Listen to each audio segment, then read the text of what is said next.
सकाळी सकाळी असं सुंदर असं निरागस वातावरण झालंय, बघू शकता तुम्ही. रात्र पाऊस झालाय आणि कालच आपल्या एका स्टोरीला एक कमेंट आली होती, आमच्या वडिलांचे मित्र आहेत पॉईंटचे.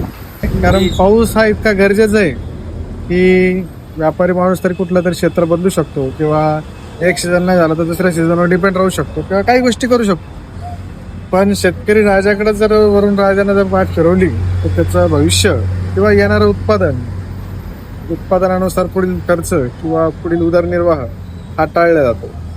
तर त्याच्या भविष्यातल्या गोष्टी जड जातात. सायकल ती व्यवहाराची, आर्थिक दृष्ट्याची. तसं शेतकऱ्याकडे जर पैसे आले तर ते कुठली गोष्ट समोर खरेदी करतात.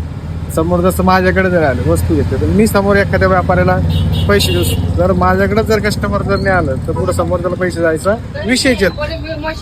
तसंच सर्व हा व्यवहाराचा दृष्टिकोन आहे. हा सर्वसाधारण शेतकरी वर्ग किंवा एक साधारण माणसाकडूनच चालतो. आणि जर सर्वसाधारण माणसाकडेच पैसे नसेल तर व्यवहार होत नसतो. त्यासाठीच पाऊस हा इतका आवश्यक आणि गरजेचा आहे